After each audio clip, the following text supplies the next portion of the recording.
6,500 Mercury dimes came into the shop yesterday. I was not there for this transaction. I want to make that very transparent right off the bat. You see some dimes on the side of your screen. We're going to talk about that in a little bit. What's the difference between 14 Mercury dimes and 14 Roosevelt silver dimes? We're going to talk more about that in a little while. We're going to talk about how this transaction broke down. Woman came in. Again, I was not there. She said to one of the workers, "My husband passed on a few months back ago. I never liked dimes. I never liked silver. I just want my money back. I don't know how much these are worth." They were AU dimes. They were all in the 1940s, my friends.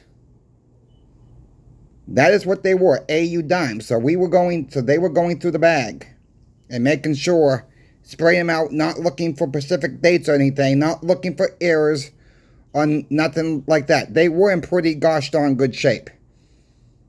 Okay, so they paid up for them. They paid $155 a roll. That's right, $155 a roll. Don't forget about the thumbs up, my friends. Don't forget to subscribe. Don't forget about the Pinbacks giveaway coming up when we hit 7,500 subscribers. Now back to the rest of the story. So we paid up for $155 per roll. Our owner said, put them at $165. Let's just blow them out the door. And I'm like, that's kind of high. And I'm looking on eBay. Well, it's really not that high. Not for AU Mercury dimes in the 40s. It's really not that high. So he knew he had his neighbor, next door neighbor, looking for AU Mercury dimes. His neighbor bought 20 rolls right off the bat. I had about 4 contacts that I knew was interested in them. Two of the customers were interested today. They each bought, one bought 15 rolls, one bought 8 rolls. So then we decided to put the information out there in the market. Email list. Email list works great, my friends. We got 8 rolls left. Couple here, couple there. We didn't have no limit. We didn't have no, you got to buy so much. $165 a roll. Email us. We will get back to you. The crew is still at the shop on a Sunday. I just got home from the shop. The crew is still there on a Sunday, packing these orders up, getting these orders ready to go for the morning. They have 24 hours to come in and pick them up. That is how fast we can sometimes flip the stuff. Now, you would think, yeah, over $20,000 in investment. Shop's only going to make about $1,300. Well, not really. Because now we're all in overtime hours for the week. Or we will be in overtime hours for the week. So how much is the shop really making by the time you pay the electricity on the Sunday, on an extra day that we're there a few hours? No, it may not sound like a lot. That is how we do business. We work all the time. Even on a Sunday, yes, we choose to do it. But we choose to move product. We choose to help the customers. We choose to get product out the door even on a Sunday. This poor woman didn't know anything, I guess, about silver, gold, at all. No interest, just worry about this. Okay, fine. So we paid her fairly. She was very happy what she got. She says, apparently she told one of the workers, never cared for my husband to stack this stuff or buy this stuff. She kept using the word buy. We're not buying anything, my friends. We are converting. And sometimes we got to try to educate as best as we can, either with the wife, either with the husband, friends, and family. We've been down to this road. I know it's not easy. But here's what you can do. Take him with you to a coin shop. Take them with you to a coin shop. And maybe do this before you actually go into the coin shop. Make sure the coin shop has time for this. Especially if you know the owner or the staff very, very well. Someone wants to give you a hard time about stacking, right? Ask the coin shop. Put a 10-ounce silver bar in their hands. Have that person feel that weight. Bring a 10-ounce bar yourself. And warn the coin shop ahead of time. You don't want to sell it. You want them to go through a little bit of the process of putting it on the Sigma or the XRF machine, whatever the case may be, and offering you a price. But let the coin shop know ahead of time you're trying to educate somebody and saying the coin shop's willing to pay XYZ for that 10-ounce silver bar right now. Show the people that are saying that you're crazy, that you are out of your minds, whatever the case may be. Whatever the case may be. Show them that they can get the fiat currency back fast. This is the savings account outside of the system. Meaning the banking system. Silver and gold. You want to throw platinum in there? You can throw platinum in there as well. Look, we're going to try to help every single person that comes through. There are some people that don't want any knowledge, anything to do with silver and gold. I get it. Alright, but we got to try to educate. We got to try to educate the population out there. Because what's going to happen when this goes bye-bye? I'll tell you what's going to happen. We're going on that stablecoin crap. And that's not a good sign, my friends. It's not a good sign. You know, it really, if you really think about it. Years ago, it really started with these MoneyGrams, or what's that other one called?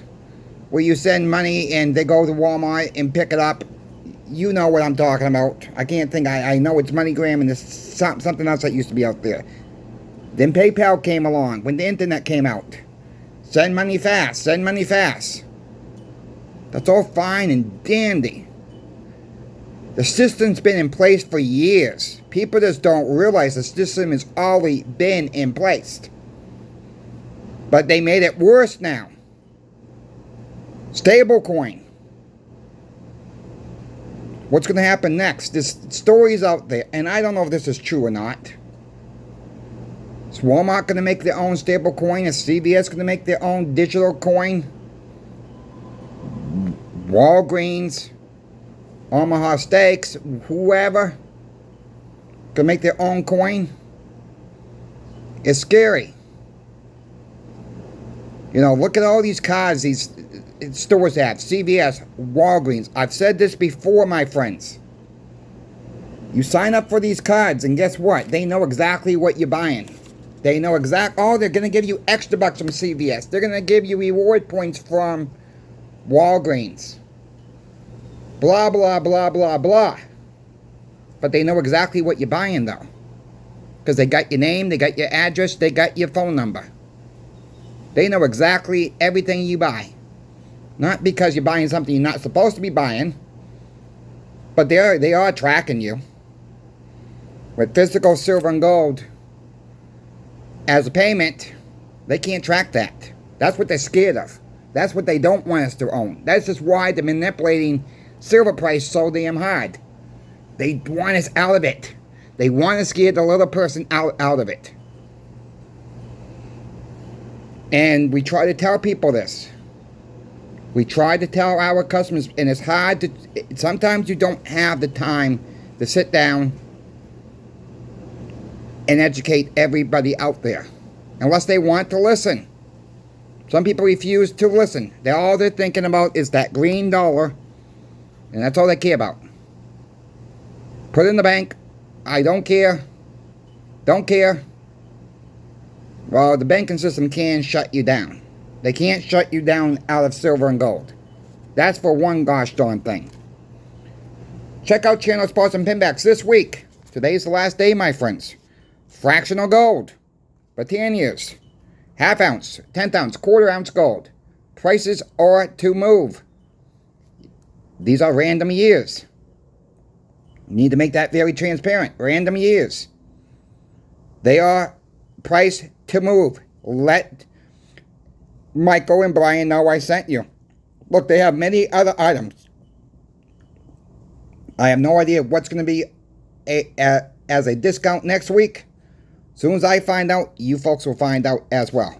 So thank you, channel sponsor Pinbacks, for sponsoring my channel, Coin Shop Chris. Thank you to the viewer out there, because it's not possible without you. Now, I want to show you guys this. You know, I know people like Mercury dimes, which is totally fine. There's 14 dimes there. Okay, and here's 14 dimes for Roosevelt dimes. Now, if I put these close together, these are 14 dimes. I don't know if you can see that. Yeah, you can. Those are 14 dimes each. Roosevelt dimes going to always probably have more weight to them. They're less circulated out there. So, we know 14 dimes is an ounce of silver. Now, you're going to see both of these higher on the scale because of the copper weight. Okay? 14 dimes is just a tad over an ounce of silver by the calculation. 0.723 grams in each silver dime. 14 dimes, $14.40 face in any 90% silver right now is considered 1 ounce of silver. So you can see that. That's about a dime short. So let me grab another Mercury dime and see if we can get that. It's still a little bit short. I can still slide that over. So we're going to take another one. That's about this. So it's about two less. So let's say we get into really. So that's 2 less dimes for the Mercury dimes. Now these are not beat up, okay? These are not really that beat up, worn down. I'm just trying to be transparent here. So we're going to weigh these. These are 14 dimes. Okay? I'm going to put it right on the scale. And you're going to have to trust my telling you what these are, because I don't think you're going to be able to read this. Let me tear it out. So if I put those on the scale, that's 1.201 ounces. But keep in mind, you got to take off the copper weight. Okay, we got to take off the copper weight there. So let me just get them all on the scale.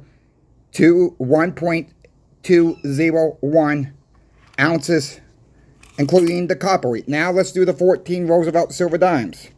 Again, these are not beat up. These are not BUs. I'm trying to put them on the scale so you guys can see these, that I'm not trying to flub everything. That weighs 1.245. You can see one's really messed up too. So let's get that one out of there, because that might add some weight, right? So let's get a little bit better one, just to see. It's about the same, 1.243. So as you can see, the Roosevelt silver dimes have more silver content in them because they're less circulated out there, my friends. So where do you go? So where do you go with this? Do you stack Roosevelts? You stack Mercuries?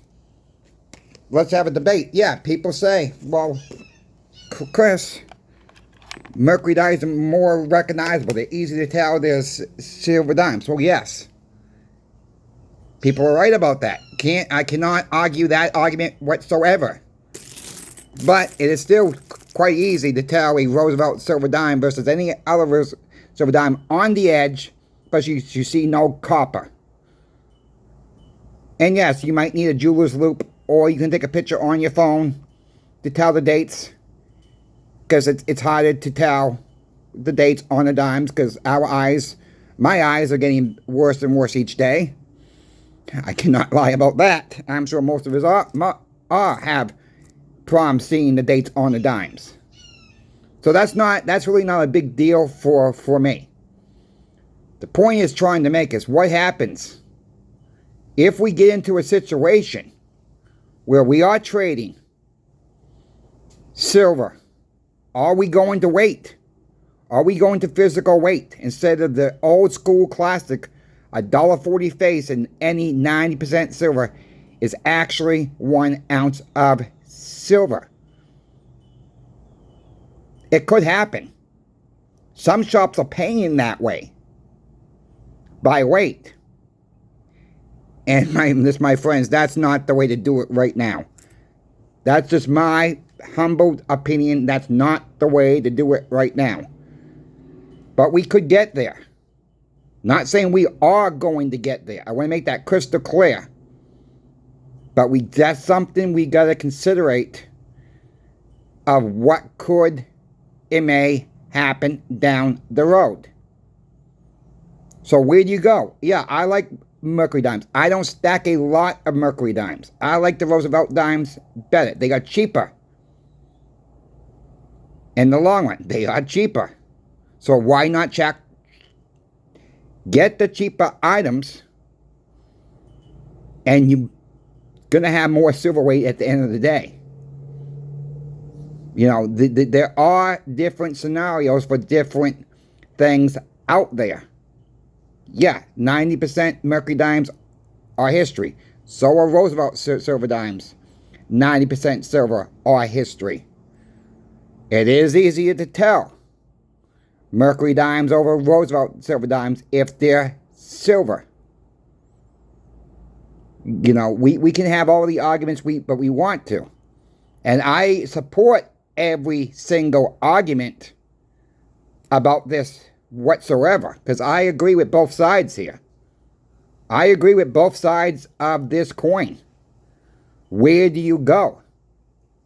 Well, for me personally, as you can see, I got some Mercury dimes. I got some more Mercury dimes off-site location. I don't stack a lot of Mercury dimes just because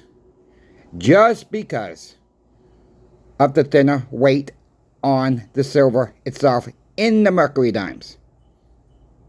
If I find a deal on Mercury dimes, I will pick them up. No questions asked. All right, if I can get them for the same price as the Roosevelt silver dimes, yes, I'll pick them up. But we got to be cautious with that and knowing the difference, what can or may happen. We can't always live, well, what if? Well, we have to plan for everything. We have to plan for everything. Because if we don't, plan for everything. This is why I stack a little bit of everything in the silver line. 90% silver, 40% silver halves, 35% war nickels, 5-ounce bars, 1-ounce bars, 1-ounce rounds, 1-ounce coins, 10-ounce silver bars. That's the max I go up to. The 10-ounce silver bar. And this stuff is getting melted down, my friends. So, once again, I know it's not us melting it down. Smelting it down. This all lies on the coin shops and pawn shops that smelt it down for a quick buck. We got to do everything in our power to stack as much as we can. And this is not telling you to go buy anything. I understand there's a lot of hurt out there. I understand there's a lot of pain out there. But I still think most of us can stack at least $1 face a month. Maybe $2 a face. Some can do more, some can do less, whatever. We can all do our part to save a little bit every single month. And the 90% silver line. This is your bottom material, my friends. This is where it might come down to be when the crap hits the fan. 90% silver will be king, in my opinion. 90%, and there's not enough to go around. That's the big problem right there. There's not enough of 90% silver for the American population to go around. That's the bottom line right there. They're not making it no more. They're not making pre-64 and prior silver anymore. Yeah, they're making the new stuff. You know, yes. But again, that seems to be a little bit higher too. Sometimes you can get a deal with it. I don't stack that type of stuff. I like the constitutional 90% junk silver. Some people get offended when you call it junk silver. It's just a term. It's all it is. You like 90% silver, call it 90% silver. You like it called constitutional silver, call it constitutional silver. You like it called junk silver, call it junk silver. The term don't matter. We all know what we're talking about, no matter what term we are talking about. And I apologize for the sirens in the background. I live very close to the fire station. But anyways, it don't matter what term you call it. We all know what we're talking about. So don't get insulted when somebody says junk silver. That's a term for it. I don't call it. It's not considered junk, no. But it's one of the people used to thumb their nose at this stuff. People still thumb their nose. Some people still thumb their nose at 40% silver halves or 35% war nickels. Well, guess what? Now we're having an issue with 35% war nickels. We can't keep them in stock. Go figure. Times have changed, my friends. People are waking up. People are waking up to realize a war nickel has a silver value of over $2 per coin. People are waking up to this. That same war nickel back in the 40s still buys you a gosh darn candy bar it did in the 1940s. That's just the truth of it all. But you need more of these to buy the damn candy bar. You need 2 of these or more. 2 of these and change at some locations for a regular size candy bar, which are smaller, by the way, too. If you folks have any questions for me about silver, gold, or platinum, reach out to me. I'm always happy to help you out. Help me out with the thumbs up. Help me get to 7,500 subscribers. Don't think about the Pinbacks giveaway. Make sure you share the video out. Thanks for watching. I'm out of here.